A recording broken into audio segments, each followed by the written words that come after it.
Hello everyone. Probably this video should have been done before my loadout video, because I expected to people understand basic concepts of the game, but it seems like I have to make a video about it, and hopefully this will be my last longer video. For example, if you think that Rome is better than Ruckus, or Dumbo is the best healer, or I don't know, Lian is OP, or any stuff like that, then please stay and listen to what I have to say. I will go through all champions up to date based on their roles. So first will be damage, then flank, then frontline, then support. All of them in ABC. So for example, Bumpkin, Cassie, Dredge, etc. I will make sure to put all roles in the description which start when. So let's get started with Bumpkin. Bumpkin has very big damage output and good controlling abilities of their opponents, whether you want to send them flying away or to stun them. For example, you can even do this.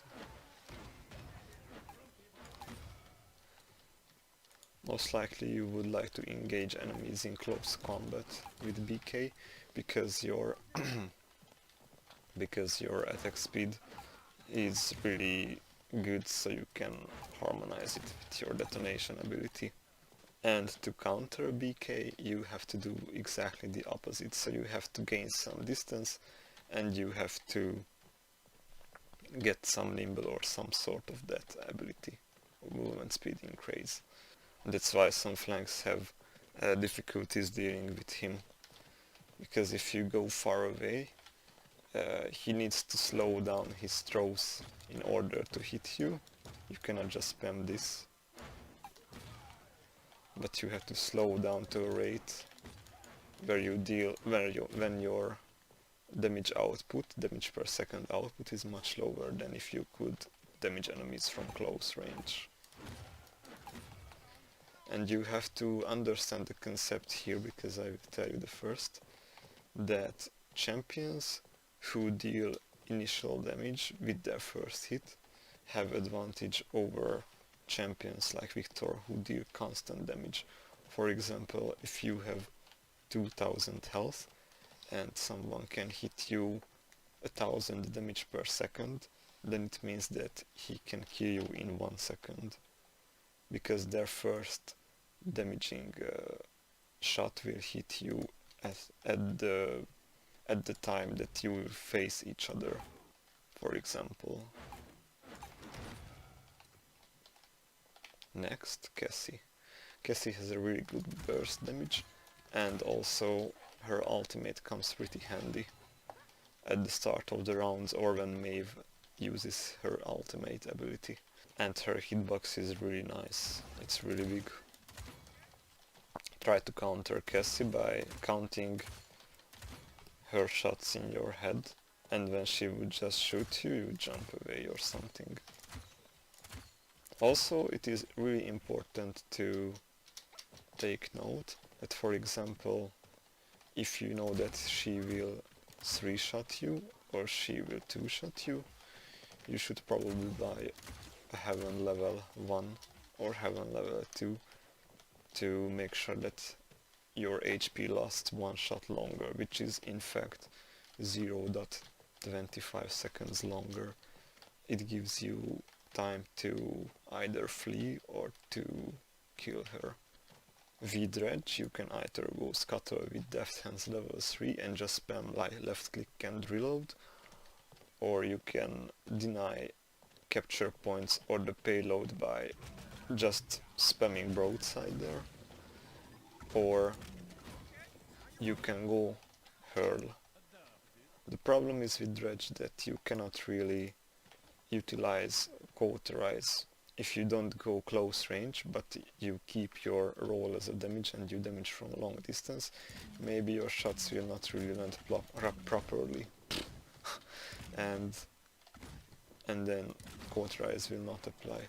Of course you can utilize Wrecker, because you can just spam Fernando's shields, for example, or Makoa's shield or Ash shield or anything, but cauterize is a bit harder to land.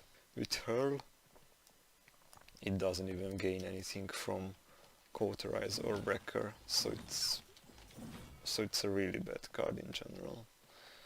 But the problem is, you should never buy Chronos on a Herd Dredge, because it really messes up your ability.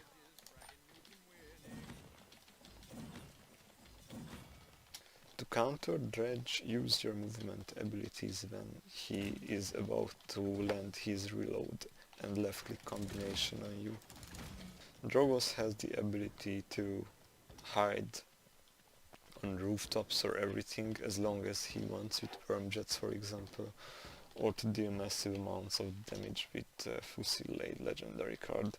So if there is Drogos in your enemy's team, you might not try to counter Drogos with Buck for example, or Pip or Talos.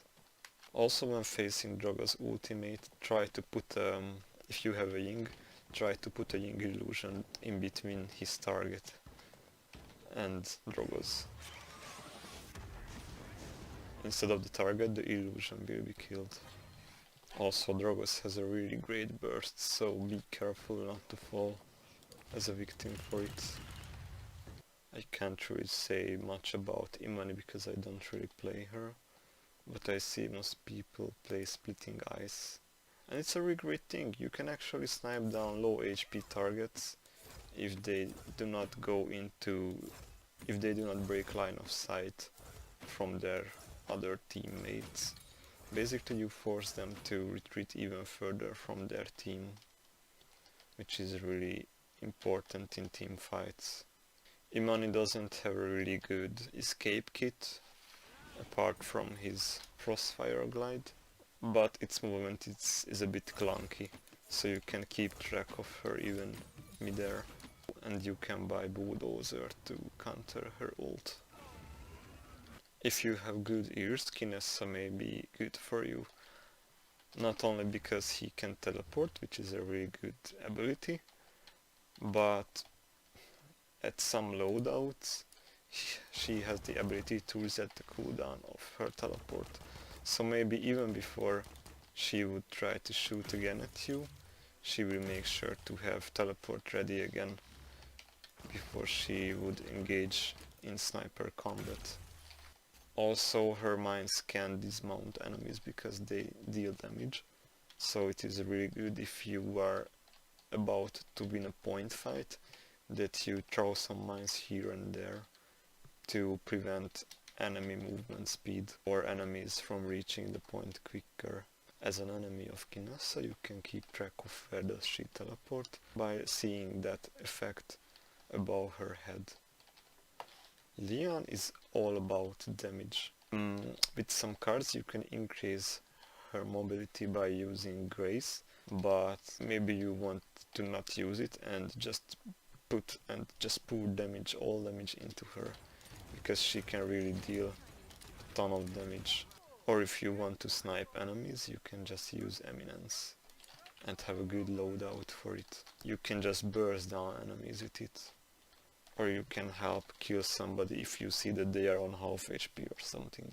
Lian is no longer damage immune when she channels her ultimate ability, so it's a good thing to know. To counter Eminence, Lians try to avoid her presence ability. You can hear a short charge up sound effect before she shoots it at you, so try to avoid it because it is the main part of her damage. The hardest part in countering Leon is that she can deal a real lot of damage in a short period of time, but maybe you can use your burst abilities before engaging her if you flank her or something, and then you can be victorious. For example, if you're a Victor and you toss a grenade in her face before actually shooting her with your rifle. Sharin has a really good potential because he can start the combat with 1000 damage in your face already. But the problem is if he misses it, then he has to recurve his bow again to deal the same amount of damage. Also be careful not to stand too close to walls because he can stun you if you hit one. And also Planted has a really great damage output if you can stun your enemies beforehand. You can just easily finish them off.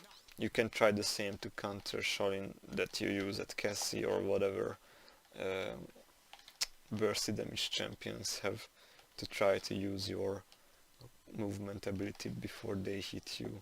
And probably I'm not going to mention this anymore, you can figure it out with all the champions. Strix has a great opportunity to kill enemies, also to deny illuminate from long range before it is only good at short range. So if you stay far away from the enemy, you can still be in stealth and remain undetected, unless they have a Cassie or Vivian or something that can detect you.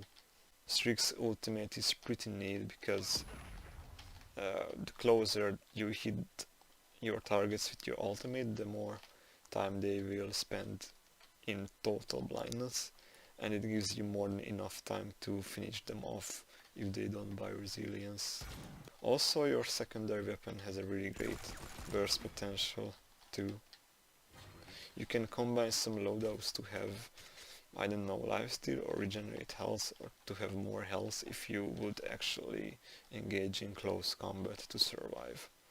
The only hindrance is that Strix has no movement ability, so if you can get close to him, better prepare to kill him or you will be dead. With Syra I have seen every legendary in gameplay and they are all good, but I prefer Nade because you can gain a stacking damage reduction from it, and you still keep your hunting party damage increase for yourself. So if you... Tyra is just a really great duelist because you gain damage reduction and you apply damage increase to your enemies, so you just gain a huge advantage. In return you don't have movement abilities, but you can use your fire bombs to counter tanks' shield, for example, or to cripple enemies if you have that legendary after they used their movement ability or before they used it. It's either way very good. And your fire has, how to say, a trail. So it's not only a circle, or how to say, but it goes much longer. And the inbuilt life rip just helps her in the first 2 rounds before the enemy can get cauterized. But finally Tyra is our first character that deals damage that is not like thousand and thousand and thousand, but she has constant damage. Characters that can land a headshot have advantage on the long run. But the disadvantage is that you will lose damage over distance, and this information will be really useful when we will talk about flanks and tanks as well. Victor can be used as a flank as well, I guess. Not an overly aggressive one, but someone who can poke a lot. If you start this fight with a grenade, they have already lost 1/3 of their HPs. And you have a constant movement ability that can help you avoid bad situations. Also, try to stand not on very open places, because unlike Cassie, who can just dodge roll behind cover in half a second, you have to actually take your time to run behind pillars and stuff like that. You can easily hear Vivian because she's always firing her gun, almost. The problem is with Vivian that she loses movement speed while she fires her gun, so you better get some movement speed back from your loadout somehow. Just get it somehow. And you have a really great advantage because you can spot flanks earlier than they actually notice.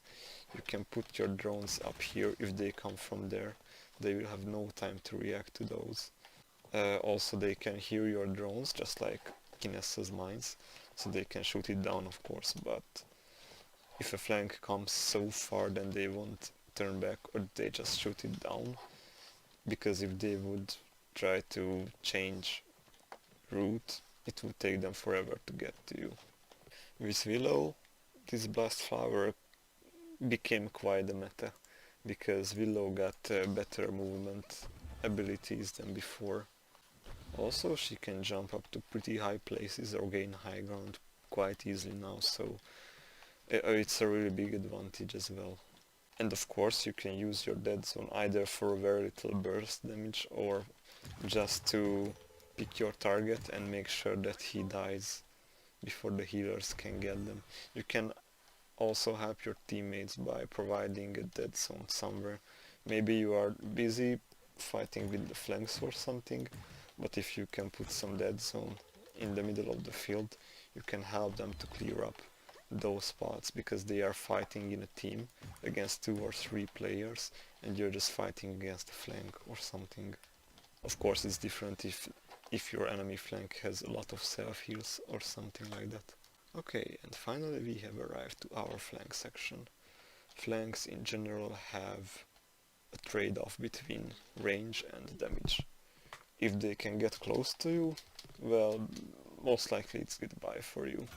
To achieve this kind of damage output, you just have to shoot your enemies for 0.36 seconds. And nothing is really going to kill you under this time other than Androxus. Or if you cannot really aim for the head, then you can still finish your enemies in almost a second. When using your ultimate ability, please don't try to be a hero and stand in the middle of nothing, they will shoot you down quite easily. Or if you would really prefer a bursty kill, then you can just step to your enemies and fist them to death with your Defiant Fist legendary card. Buck, as every other flank, has to be close to you to deal damage. Make sure here to have a heaven or something if you think that you can survive like that one more shot from them. You have some good loadouts for either damage reduction or lifesteal, but lifesteal becomes obsolete over time. Also you can choose your style here, because this requires you to go to your enemies by using bounce hounds. So you basically just go full in and all in, because if you fail to kill your target, then you cannot go out. Eevee actually has the ability to hunt down lower HP targets, because most flanks have to just close distance and then spam their faces until they die. But with Eevee you can afford yourself to just blink somewhere, kill your target and blink back. And you absolutely gain nothing bad for yourself out of it. Also your abilities are really helping you just to survive, but be careful because you are really squishy with that 1800 HP. Also fun fact that with Snow Globe you can actually spam your ultimate twice. And it functions kinda like a burst damage against enemies. I see mainly 2 Kogas, either with Adrenaline Junkie or Dragon Fangs. Dragon Fangs, they either have a life rebuild in their loadouts or a Genos or something, personal hero or Torvald that helps them, because they can have really good damage outputs, because they have speed, they have damage, and they have range as well. They have escape abilities as well. So it's in general a really great legendary, but you need to be careful about your HP. With Adrenaline Junkie you can try to aim for your enemy's heads to regain more energy in a lower amount of time. And you can also have this card with yourself. This is your built-in Rejuvenate, and this can help heal yourself too. Also with your right click in this stance you can get rid of any negative effects, for example emojis, stacks. With Lex you either go the way that we mentioned, that is the more bursty approach, or you can just stay in your normal loadout with your normal shooting abilities, or you can go to a tanky one, because heroism is actually really great if you can really are an aim god, because if you can just slide and then slide again, and in the meantime you gain absolutely no damage and CC, that's what I call beneficial. Maeve is actually a really strong champion. Not only that, she doesn't have to reload, which comes in handy a lot of times, but you can just actually swing in and just pick someone off and then just run away. On the other hand, if you want to use me for a bit more like an escaping character, then you should probably aim for something that you have a self-heal for. For example, you go off the range of your enemy's damages, but you have still low HP. Maybe you should put some plus HP into your 9 lives, or some self-heal into Prowl. And before they could even start out of combat regeneration, you return with almost 80% of your HP again. You have a really great potential to burst down your enemies. It just needs 1 second for you to kill a target that has almost 2,500 health. With Moji, you are just a goddess if you can get into close range to your enemies. You just need to be closer than this, and it's really not a problem. You can have some self-heals or stuff like that to help you kill your enemies. You can have self-heal as your legendary card. Even if you stay in combat, you gain health out of it. And pretty much, if you can at least break line of sight and get rid of Quatrize, you can get back to the action much quicker than other champions. Basically, to counter Moji, you just have to either you run when she activates Q, or not to try to hit her when she activates it. You can figure out Moji players when do they activate their barriers, so it will be not a problem. Either when they get on low HP, or when they can get their first burst out off from you, because they want their 1000 damage again. With Sky, Debilitate is your way to go. The main thing is that by your default attack you have a really great damage output, just like Victor or Tyra or something very similar. But if you can hit your poison bolts too, then it gives you a really great advantage to your damage. And you should get some movement speed to get out of combat, because once they start coming after you, if they have Illuminate, you will have no chance of going away. Only if you kill them, or you already killed someone or got an elimination and you have movement speed to get out of there. Also, Vivian can make your life miserable if she applies drones and your teams do not help you to hunt them down. Because, for example, if there is a drone, as we mentioned before, you go inside, you get detected. But you have to look around, where is it? And the enemy team already sees you in stealth. Taurus is a really nice champion actually. Her overcharge is a bit broken because it can deal very big amounts of damage in a low period of time. And he also has a supplementary damage with Blitz Upper. These kind of champions are really strong, that have fixed escaping abilities, they have burst potential, and they even have additional damage. So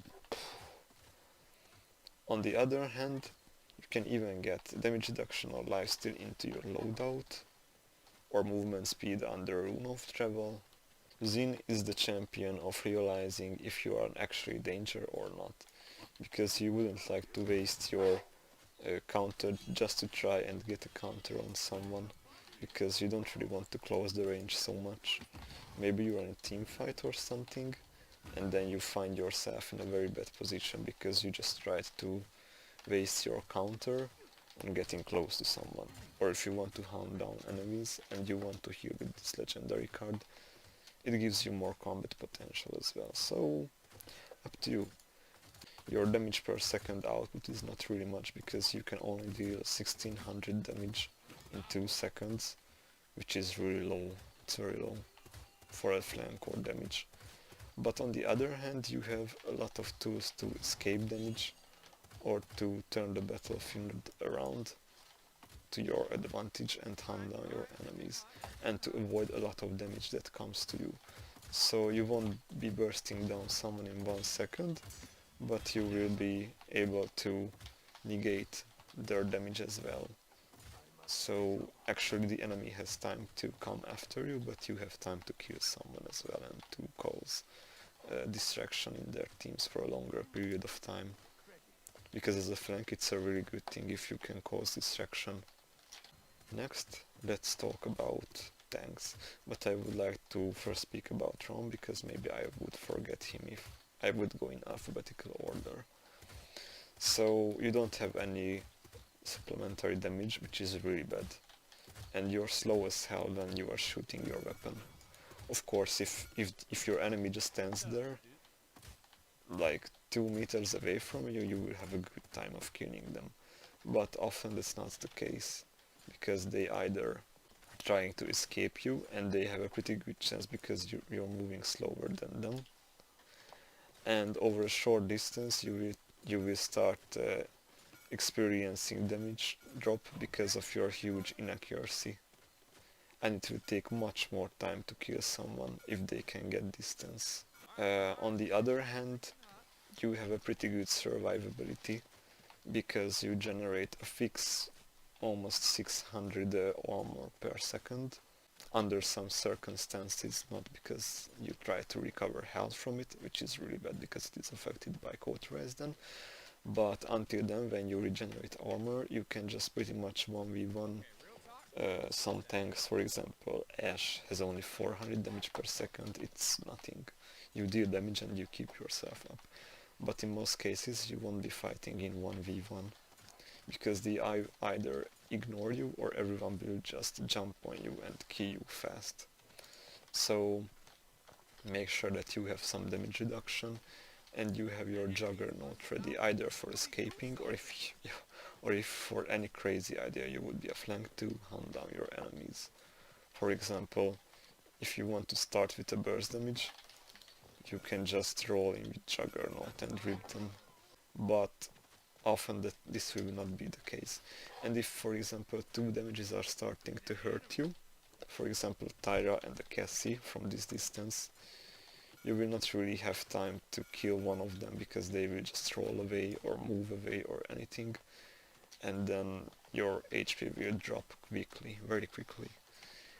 It doesn't matter that you have 600 regeneration, you have 2000 shield, I mean armor shield, and damage reduction. 2 DPSs combined are 2 DPSs combined, so they will just match you. You are not an eternal god if more people are trying to shoot you, so don't be too cocky about it.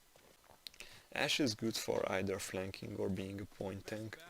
With point tank you can go for some cards that reduce the cooldown on your shield and then just stay there how long you want. But be careful because if you would get on low HP and they have a Khan or Genos or anything, a Mother's Grace Inara, they can just block your path or grab you or lift you up if you would like to escape with your shoulder bash. Lately I've been thinking about Slugshot, but it's more like for a flanker approach, because with flank loadouts you don't want to go close to your enemies. So this is not damage, this is not damage. If you want to deal damage you have to go at least this close to your enemies. But with Slugshot you can actually go much further away from them. As a flank with this damage output and this much health, it's really nice. Tanks generally can be used as flanks, most of them. They have enough HP to live through your damage. Even Inara, who can get 50% damage reduction and then just burst you down. You better not get close to any flanking tanks, especially if you are trying to have a team fight in the middle and you would try to retreat on low HP and the random Khan just comes and grabs you and kills you. Yeah, it's really not something you would like. So that's why you should better prioritize flanks before you would try to focus on middle or something like that. Force them to retreat at least. Your damage per second output is not much. With Ash, it's not your main goal to damage enemies and kill them quickly, but to poke them or to stay on point.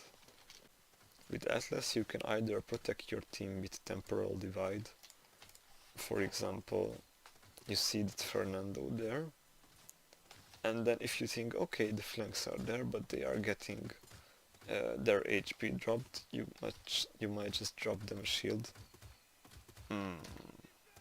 Okay, legit. But you can just drop them a shield and then they might use it as a cover.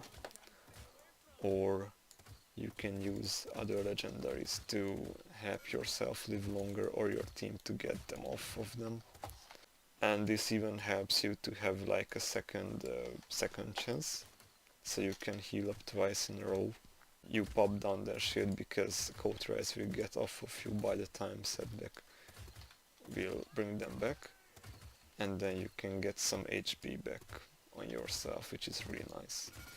This goes together with some life rip really well. And I really don't recommend buying life rip on any characters that doesn't have at least self-rejuvenation. But with Atlas, you can do it with this loadout, because you will get much out of it. Also, you have a pretty big burst ability, because if you figure out how to use your weapon to aim for the head, then people will just melt away and you are still a tank, so it means you have a lot of HP and you can still use your weapon as a sniper. So Atlas is really good at dealing damage. Also, when you're on the scoreboard, as a side note, you might wonder that this tank did more damage than my Victor or something like that. Basically, you should be ashamed, but keep this in mind that some tanks have this kind of damage output, or they just have more HP, which means that they can deal their lower damage for a longer period of time, so you shouldn't be that ashamed. I don't really play Barrick, but his turrets are a really nice addition to his damage. Try to somehow get them to a place where the enemy can't really shoot it. Also, please don't even play this legendary, because if you do it, then you will have 24 more damage and your damage just drops much over distance. Even if you would pick Tinkerin, your basic shots would be dealing 560 damage, which is more than the two turrets combined up and running with Architectonics. The only downside is that you cannot land headshot with this legendary. Sometimes they do not recognize it as a headshot. Also try to use your ultimate when you're not on 10% health, because they can still come in and shoot you down. It's not like an eternal dome of undying plays. Fernando has one of the lowest damage per second output too in the game, but at least he can deal it in AoE if he cannot even have distance for it too. It's up to you. They gave Nando a bit more tankiness with this card, but it's still not that great because you have still a long cooldown on it. But hey, it's better than nothing. And if people have at least some sense to not stack up in a line, then you will be not gaining too much out of this card. On the other hand, at least you can use your shield to cover your teammates effectively. Also, there is a big difference between tanks, because your shield can be either self-shield, so like Fernando, Khan, or it is a deployable Ashe, or let's say Makoa with the legendary card. The difference is that if you have a deployable shield, you can still shoot behind from it. So it gives you a really great advantage, because Khan cannot shoot when he holds his shield up. Inara is just the definition of a tank point. You can get a lot of damage reduction, and your damage is not that horrible as a tank. Not as good as an Atlas or something, but still not bad. And your shield has a very special ability that it doesn't even let people through it. If you would get ganked or something, you can just cut their line of sight from you. When you would capture a point, you can just deploy a ball and easily capture it. For example, on Serpent Beach. With Khan, mostly you either go Storm of Bullets or Vortex Grip. Both are really great talents. though I don't really use Vortex Grip, but you can really help your team finish off targets with it. And with Storm of Bullets, I don't really have to say anything of it. You have really great potential to deal damage, to chase after enemies, and you still have your shield. You are not even slowed too much when you hold it up.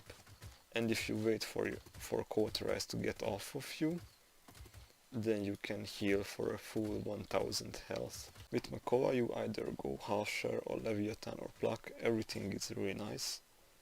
Everything has their advantage. This is for finishing off targets. This is for being CC immune legendary. This is very important for some people. For example, if the enemy has an Atlas, they can send you back in time to reduce your HP to 1000, and you don't want 1000 health when you're actually just activating an ability that gives you 10,000 health. When you're using the Harsh legendary card, you can actually pop down your shield and then pop your ultimate ability. So you will be protected from some tricks that I just mentioned, or from Khan's ultimate ability or something like that. But you cannot activate your shield after you use your ultimate ability. Mako is really good at flanking too, not just with Pluck but Half Shell too, because if you just go in after half dead enemies, you can just pop your shield and just melt them away. With Ruckus you should go for Rocket Barrage. The rest legendaries are not that great at all. So probably this is why people think that I read somewhere that people were used to be a point tank with Ruckus, but no, that's not Ruckus, it's for now. Get over it. A lot of people think that Roam is better than Ruckus because Roam has better damage output or something. Yeah, from close range, sure, he has better survivability and more damage, maybe. With his default gun, for sure, yeah. Not he doesn't have 50 damage per every 0.05 seconds, but he has 45 instead of 40. Wow. But they missed the point that Ruckus can jump after enemies. So if you would have something that would die, you can just jump after them and put a rocket in their brains. So, okay, let's imagine a roam comes from there. What are you doing? I'm just going to head back, and then just doesn't care, or just poke him from a longer distance. And what do you do when a Ruckus comes in? He just jumps in your face and just destroys you in a matter of seconds. And he doesn't even get an inaccuracy decrease. Also with rockets you can try to aim at their feet, so it won't really miss them. Because if you would try to aim at their bodies, they can just shuffle around or something and you will miss for sure. With Terminus it's not really a really good idea to use him as a flank. No way. Terminus is really either a point tank or a really great helper in team fights, because you can just raise your shield and it won't be broken by Wrecker or something. It's very important to really try and protect your teammates whenever you can. And you will get Calamity Blast for you helping them, so you get damage as well. So it's really nice. Torvald is really just the definition of a helping hand as well, because he can just apply a damage bonus and a shield on you, which really helps the team survive in the first 1 or 2 rounds. And with a strong healer, for example Damba or Ceres or Beam Furia even, you can help your tanks or your flanks to survive much longer. Also you should try to use your Nullify ability when the enemy is doing some crazy stuff. For example, an Eevee would try to blink back. And finally we have arrived to our support section. First of all, Furia. You either go Cherish or Solar Blessing in a game. With Cherish, the point is that you keep your ability to use your Pyre Strike as a defensive source. And with Cherish you can also heal your lower health teammates pretty much in one heal. There is a big difference between healers. It's not between the trade-off of range and damage. It's not between the trade-off of personal shield and deployable shield or damage output versus health. But here you just either insta-heal someone and then continue damaging the enemy team, or you will use a champion, for example Ceres, that needs to maintain the healing ability, and under that time she cannot deal damage. With the beam legendary you can pretty much heal up your tanks who have at least level 2 rejuvenate or something, and they will not die even in a big fight. Also, you should better know how to use your Wings of Wrath as a source of damage, because they can get stuck on stairs and stuff like that pretty often. You can also survive by activating your ultimate ability. Grok is mainly used as a damage because he can really put up some big pressure against a group of enemies. He has somewhat okayish damage per second without using the pulse too, but it's important to notice that you get an increasing damage up to 98, and if you use your pulse, this damage number resets to the original value. So if you would happen to fight against one enemy, do the maths for yourself if is it worth it to use pulse or not. You can even have a legendary that allows your staff to heal your teammates, but it's just the same dilemma that I just mentioned, that you give up your ability to have a combat potential, but you have a better ability to heal because you are maintaining your heal. Grover is a really nice champion because he can afford to have a better range on Blossom, so you can stay backline and shoot your enemies with some increased damage on your axe, because the further you are, the more damage your axe will deal. Be careful with flanks though, because if they get close to you, you will have zero chance of killing them because of your low DPS, so you might want to regroup with your team by then. Also, you have the rare ability to heal through walls, which is a really nice addition. Io is a really interesting champion as well. You either go with Goddess Blessing or Lifelink most of the times. What most people miss in Luna is that they should really aim for Luna to stay alive, so you should have some cards that help with it, for example cooldown reduction or Luna's redeploy. Luna is really good at points too, because he can be used as a body shield as well. Genos doesn't have that much of a healing ability, but the point is that he gives you a damage buff most of the times, and you can reach your flanks easily because you are healing through walls. Also, it's really easy to survive in Genos because you can just run around on high speeds. Maldambo's dash can also be used to remove, for example, emoji marks or to escape ultimate abilities or stuff like that.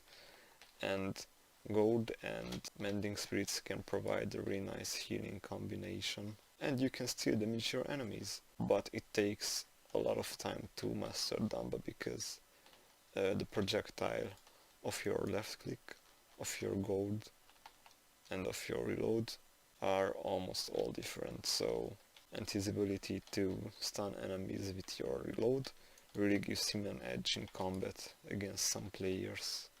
Also, what I learned not long time ago is that you can actually detonate your ultimate ability mid-air.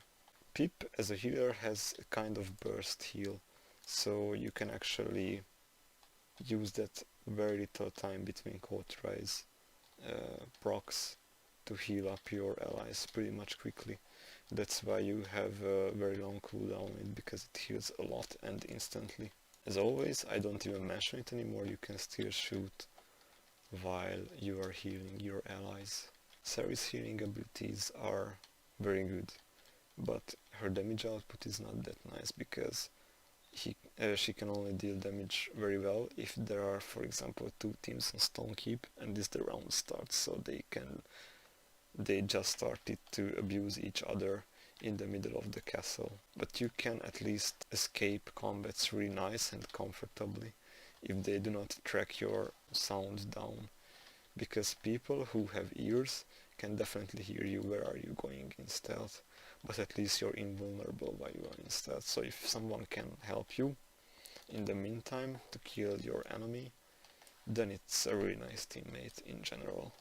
Your other source of damage is when you are using your ultimate, of course. So you can pretty much just shred through the enemy's health. Let's say you have a Kinessa. It doesn't matter who they are actually shooting, you can help damaging whoever you want and whoever they want to kill.